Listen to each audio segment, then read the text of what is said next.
Today, we're introducing our new project car. I literally got this 2 days ago. Last night. Yeah, last night. And it was kind of a sketch place that we got it. Honestly, we ended up liking the dude that sold us the car. The car is a 1989 MR2. It is not supercharged. This is the 4A GE engine. At least for this episode, we'll talk about the things that are wrong with it first. So let's just find stuff that's wrong with this thing, dude. Like, Oh, okay. There's rust everywhere. everywhere. Yeah, but it's not as bad as like other MR2s. Like right there's a little bit. It's just honestly where the paint's been nicked. The only one that's not where the paint's been nicked is the spot that every MR2 has. Yeah.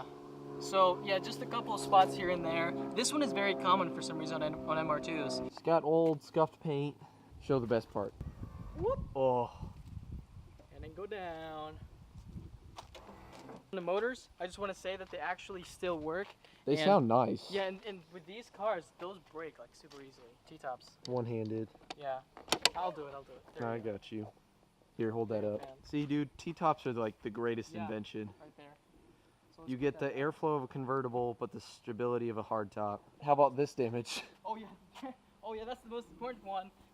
Big ass dent. Put your hand back there for comparison. It's the whole door. It is just. We say dent, but it's like that's a door replacement pretty much. And also the skirt is all kinds of fucked. But the important part is the chassis. Oh yeah, the totally chassis. fine. Oh yeah, the chassis is fine. Yeah. I didn't know where you were going with that. Okay. Sorry, so, I thought you knew. Yeah. So the MR2 has a 4A GE. I think I already mentioned that. This one is very famous because of the A86. The Toyota 86, Toyota Trento, whatever the hell you want to call it. And this car is very OG when it comes to what we refer to as lift on the 2ZZ. But instead of a different cam profile, this uses like a block to block one of the valves, the airflow of one of the valves. And then after 4,000 RPM, the gate opens or something, and then it lets more air in, which makes it feel sportier. It's the original idea. Yeah, it's the OG idea.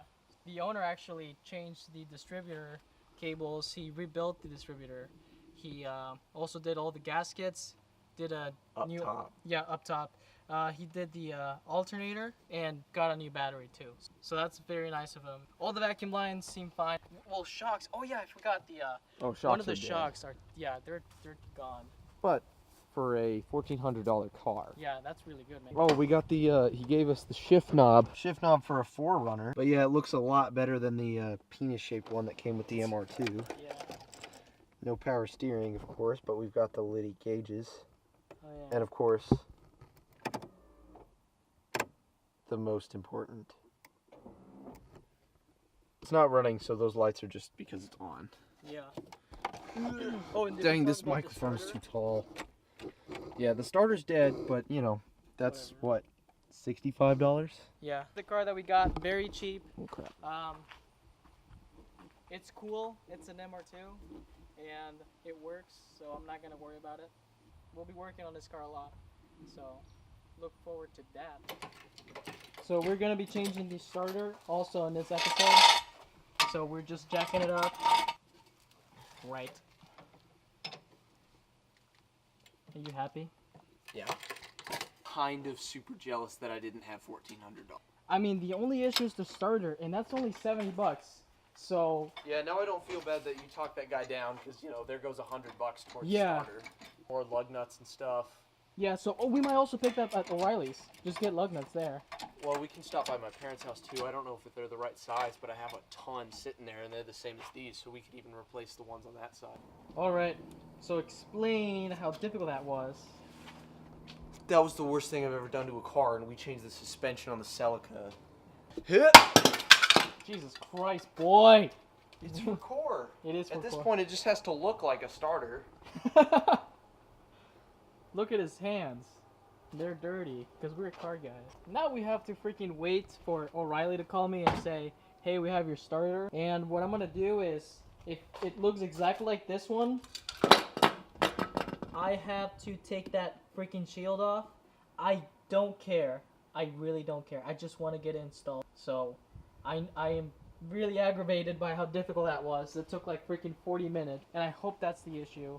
or else I'm gonna frick. If you have any questions about this or the other MR2, go ahead and leave it down in the comments, or anything that you want to see.